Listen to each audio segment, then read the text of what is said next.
Hello everyone, this is Jyoti. कैसे हो आप सब? I hope you all are fit and fine. तो जैसे कि आपने थंबनेल में देख लिया, आज हम बात करने वाले हैं कि टेंथ बोर्ड्स के अंदर आपको अपने मार्क्स कैसे इंप्रूव करने हैं। अगर आप एक एवरेज स्टूडेंट हो या फिर आपको क्या पाथवे रहना चाहिए आपके मार्क्स इंप्रूव करने के लिए। और जैसे कि मैंने बताया कि was an average student up to 7th class. मैंने हिंदी मीडियम से अपनी क्लासेस की है, उसके बाद मेरे को इंग्लिश मीडियम में डाला गया था। तो मेरा कैसी जर्नी रही है मेरी टेंथ के अंदर, मैंने कैसे 95% स्कोर किए। आपको मेरी मार्कशीट भी दिख रही होगी, देखो। तो मैंने कैसे ये बिल्डअप किया, तो आज हम इसके ऊपर अच्छे से बात करने वाले हैं। तो सबसे पहले तो आपको मेरे बारे में बताऊं कि मैंने 7th क्लास तक मेरा हिंदी मीडियम था। 7th क्लास के बाद मेरे को जब इंग्लिश मीडियम में डाला गया 8th एंड 9th, मेरा बहुत गंदा परफॉर्मेंस था, बहुत ही ज़्यादा गंदा जिसे कहते हैं। मतलब इतना मैंने कभी सोचा नहीं था। हिंदी मीडियम में अच्छे मार्क्स चल रहे थे, 8th एंड 9th में आके काफ़ी गंदा परफॉर्मेंस रहा। उसके बाद जैसे ही मेरे को 10th में डाला, and you know I was an average student. और एवरेज या फिर यूँ बोलो कि ठीक है अबोव एवरेज, बट नॉट वो कि जो एक टॉपर के अंदर होना चाहिए। ऐसा कुछ भी नहीं था उस टाइम तक मेरे अंदर। स्टार्टिंग के मैंने 2-3 महीने वेस्ट भी कर दिए थे 10th के अंदर भी। उसके बाद जैसे ही हमारी 10th की शुरुआत होती है, देखो 10th के अंदर ना अच्छे मार्क्स स्कोर करने के कुछ एक पैरामीटर्स होते हैं। सबसे पहले तो हम बात करते हैं अटेंडेंस की। अटेंडेंस देखो आपको 70% 75% मेंटेन करनी पड़ती है स्कूल्स के अंदर। अगर आप एक अच्छे स्टूडेंट हो, आपकी परफॉर्मेंस अच्छी रही है, तो कॉलेज नहीं, आई मीन स्कूल आपकी अटेंडेंस मेंटेन कर लेता है। मतलब कि अगर आपकी थोड़ी बहुत अटेंडेंस अगर कम भी है ज़्यादा भी है तो वो आपकी मेंटेन हो जाती है। लेकिन अगर आपकी अटेंडेंस ज़्यादा ही कम है तो आई वुड एडवाइस कि आप अभी से अपनी अटेंडेंस को मेंटेन कर लो, क्योंकि कहीं ना कहीं ये चीज़ भी बहुत मैटर करती है आपके अच्छे मार्क्स बिल्डअप करने के लिए। सेकंड जो क्राइटेरिया है हमारे पास वो है इंटरनल मार्क्स, जो कि आपके पीरियोडिक टेस्ट वगैरह होते होंगे, काफ़ी सारे नॉर्मल टेस्ट होते हैं, उसके अलावा आपके पीरियोडिक टेस्ट रहते हैं। तो स्कूल आपके CBSE को ये मार्क्स भेजता है। तो देखो आपका ये ज़रूरी नहीं है कि आपके पीरियोडिक मार्क्स जो भी है वो अच्छे हों, बहुत ही ज़्यादा अच्छे हों। जैसे मान लो आपके 40 मार्क्स के टेस्ट हो रहे हैं, अगर आप 25 से अबोव स्कोर कर रहे हो तो आपके इंटरनल मार्क्स बहुत अच्छे जाने वाले हैं, बी श्योर फॉर दैट। अगर इससे कम आ रहे हैं तो आपको थोड़ी इम्प्रूवमेंट की ज़रूरत है। ठीक है, तो इन मार्क्स को ठीक ठाक मेंटेन करके चलो। इतना ज़्यादा वो फैक्टर नहीं रहता कि आपके मार्क्स कम हो जाएंगे, ये भी आपका सही संभल जाता है। नेक्स्ट है हमारे पास हाउ टू स्टडी। सबसे मेजर डाउट आपका रह रहा होगा कि जो भी एवरेज बच्चे हैं मेरी तरह या फिर जो भी जिनका बैकलॉग क्रिएट हो गया, हाउ टू स्टडी आपका एक इंपॉर्टेंट क्वेश्चन है। जैसे कि आपको सिर्फ ओनली बुक्स यूज़ करनी है, या फिर आप कोई कोचिंग ज्वाइन करो, या फिर कोई ट्यूशन, या फिर आपका एक और ये भी रह रहा होगा कि आप यूट्यूब पे किसको फॉलो करो, यूट्यूब के ऊपर किसी टीचर को फॉलो करना ज़रूरी है या नहीं है। तो आप ये सब सोच रहे होंगे, या फिर सिर्फ लेक्चर से या नोट्स कहाँ से क्या करें। तो पर्सनली मेरा बताऊं, देखो मेरे बारे में क्या था कि मैंने ना यूट्यूब पे, ऐसा नहीं था कि मैंने किसी पर्टिकुलर टीचर को ही फॉलो कर लिया हो यूट्यूब के ऊपर, नहीं। मेरा ये था, जो काम टीचर ने एक बार करवा दिया आके एक बार उसको ज़रूर कर लो, एक बार आप अच्छे से कर लो। ठीक है, अगर आपका कोई लेक्चर मिस हो गया तो वो चैप्टर या फिर वो पर्टिकुलर टॉपिक मेरे को यूट्यूब पे देखना होता था। उसके अलावा ये नहीं था कि मैं पूरा सब कुछ यूट्यूब से करूँ। ठीक है, रही बात नोट्स की, तो मैंने 10th क्लास में ऐसे कुछ नोट्स नहीं बनाए थे। ठीक है, बस मतलब ये था कि मेरा पूरा फोकस NCERT पे था उस टाइम पे। ना तो इतने कुछ नोट्स बनाने वगैरह होते थे, थोड़ा बहुत चलता रहता था, बाकी क्लास वर्क कंप्लीट करना होता था मैंने। इसके साथ साथ ही हम ये बात कर लेते हैं टाइम टेबल आपको क्या चाहिए, क्योंकि स्टडी की बात करें टाइम टेबल, आज पता है 10th क्लास तक ये बहुत ज़्यादा रहता है कि हाँ एक टाइम टेबल फॉलो करना है। टाइम टेबल फॉलो करोगे तभी आप एक अच्छा स्कोर कर पाओगे। तो आपको सच सच सच बताऊँ, मेरे लिए ना टाइम टेबल एक बर्डन रहता है। जब भी एक टाइम टेबल बन गया मेरे को यूँ रहेगा कि हाँ इस टाइम पे आपको ये काम करना है। नहीं, ऐसा करना ज़रूरी नहीं है। आप अपना टाइम टेबल बना के अगर आप फॉलो कर सकते हो तो बहुत अच्छी बात है। लेकिन अगर आप एक फ्री माइंड के साथ पढ़ोगे बिना कोई टाइम टेबल के साथ, हाँ आपका मन है आपको ये सब्जेक्ट इतनी देर पढ़ना है तो पढ़ लो यार, वो वहीं पे अच्छी बात है। मतलब आप जिस चीज़ का जो सब्जेक्ट आपका पढ़ने का मन करता है ना वो करो, तब जाके आपका मार्क्स इंप्रूव होएगा, उस सब्जेक्ट में होगा।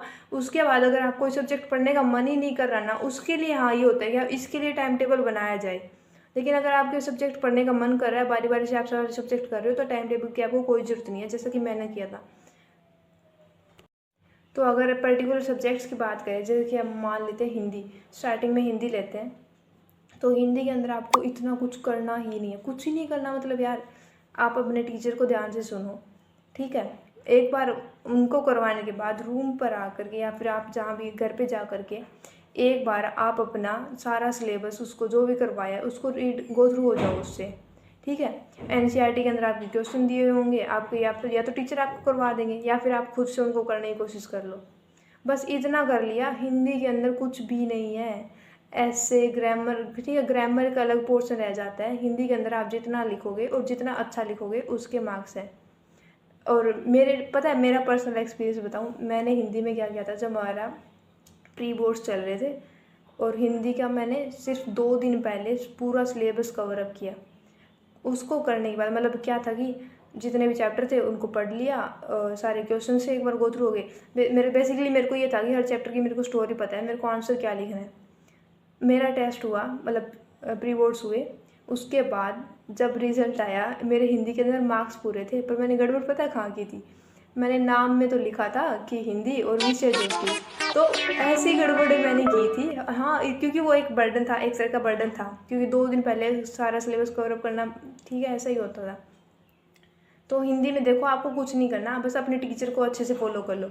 Same for the English, English के अंदर भी और हिंदी दोनों, ये कोई मेजर सब्जेक्ट्स नहीं है जो आप इनका burden low. English and Hindi के अंदर अपने टीचर को अच्छे से फॉलो करो। आपको बस चैप्टर की स्टोरी पता होनी चाहिए, आपकी हिंदी और इंग्लिश थोड़ी ठीक हो, बस हो गया। उसके अंदर और कुछ ज़्यादा वो नहीं करना होता, ठीक है। नेक्स्ट हम बात करते हैं सब्जेक्ट साइंस के ऊपर। तो देखो यार, साइंस क्या है ना, साइंस एक प्रैक्टिकल सब्जेक्ट है। साइंस के अंदर मतलब कि अगर आप सिर्फ थ्योरी पढ़ रहे हो तो ठीक है, एक लिमिट तक आपको थ्योरी भी आनी चाहिए। साइंस के अंदर क्या गया, बायो, फिजिक्स, केमिस्ट्री, तो आप सिर्फ बायो की थ्योरी, हाँ वो हो गया, रट्टेबाज टट्टू बनना है तो सिर्फ बायो का हो सकता है। फिजिक्स और केमिस्ट्री को आपको प्रैक्टिकली समझना पड़ेगा। जब आपके साइंस के अंदर लैब के एक्सपेरिमेंट होते हैं तो आपको उन चीज़ों को आप अच्छे से समझ लो, आपकी साइंस भी अच्छे से होती जाएगी, ठीक है। और हाँ, अगर साइंस के लिए अगर आपको कोई पर्टिकुलर चैनल फॉलो करना है तो मैं आपको बता दूंगी। उसके अलावा साइंस के अंदर मैंने सिर्फ एनसीईआरटी की थी, एनसीईआरटी की एक एक लाइन पढ़ना बस। उसके अलावा मैंने एस चांद, साइंस के अंदर यानी कि फिजिक्स, बायो, केमिस्ट्री, तीनों की एस चांद की बुक्स रीड की थी अलोंग विद एनसीईआरटी, ताकि थोड़ी एक डीप नॉलेज आ जाए। और फिर उसके बाद अगर आपको अच्छे से आंसर राइटिंग आ रही है तो आप कुछ भी कर सकते हो, लिटरली कुछ भी कर सकते हो। अगर मैंने किया है ना तो आप कर सकते हो। मेरा आंसर राइटिंग का तरीका भी एक अलग होता है, एक आंसर राइटिंग का तरीका भी होता है जो वहाँ पर मैटर करता है। तो हम अब बात आंसर राइटिंग की बात कर रहे हैं तो वो बात भी कर ही लेते हैं, क्योंकि देखो answer writing is a major factor. ये चीज़ मेरे को 10th के मिड तक आते आते समझ आ गई थी कि अगर आपको आंसर राइटिंग आ रही है, आपको अगर वो चीज़ नहीं भी आ रही ना तो भी आप उसके अंदर मार्क्स ले सकते हो, ठीक है। मैंने जो आंसर राइटिंग मैंने जो फॉलो किया, मैंने जो हमारे वो होते हैं ना पीरियोडिक टेस्ट 40 मार्क्स के, उसके अंदर भी मैंने ये चीज़ फॉलो कर ली थी कि आप आंसर लिख रहे हो, स्टार्टिंग पे आपका जो भी क्वेश्चन है उसका एक इंट्रो दो, आप उसी क्वेश्चन में से उठा के उस टॉपिक के बारे में बता दो कि हाँ आप इसके बारे में बात करने जा रहे हो, ठीक है। उसके बाद उसका जो मेन आंसर है, हर क्वेश्चन को 5 पॉइंट के अकॉर्डिंग मान के चलो, ठीक है। फाइनल में कोई 2 मार्क्स का आएगा, कोई 3 मार्क्स का आएगा, कोई एमसीक्यू आएगा, जो भी आएगा, लेकिन आप उसको 5 मार्क्स के अकॉर्डिंग प्रिपेयर करके चलो, ठीक है। 5 मार्क्स का आपका जो मेन आंसर लिखने का वो भी पॉइंट टू पॉइंट आंसर लिखो। पॉइंट टू पॉइंट आंसर लिखने के बाद लास्ट में आप एक कंक्लूजन लिख दो। आपका मार्क्स कटने की कहीं गुंजाइश नहीं है, कोई काट ही नहीं सकता उसके बाद आपके मार्क्स, ठीक है। ऐसे प्रिपेयर करोगे आंसर राइटिंग तो बहुत बेस्ट जाने वाला है।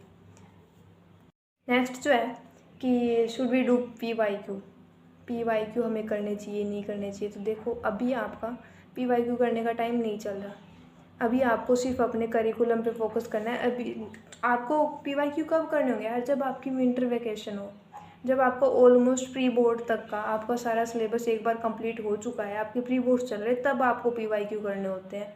और वो भी ये नहीं कि पिछले 10-10 साल के उठा के बैठ के पिछले 2 से 3 साल के PYQ कर लो। आपका माइंड सेट एक बार हो गया ना कि हाँ अगर आपको आ रहा है, आपका टाइम स्पीड ये सब मैनेज करने के लिए PYQ होते हैं। आपका माइंड एक बार सेट हो गया तो उसके बाद आपको PYQ करने की ज़रूरत नहीं है, आप एक बार कर लो, ठीक है।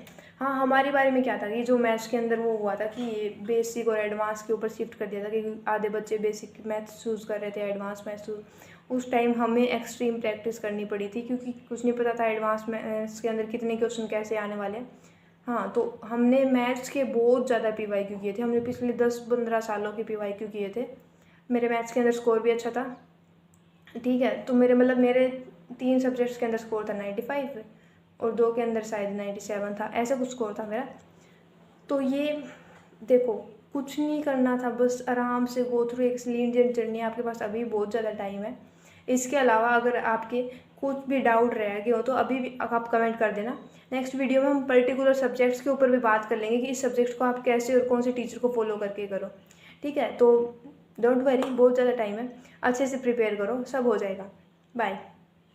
और वीडियो अच्छी लगी हो तो do like share and subscribe. Bye.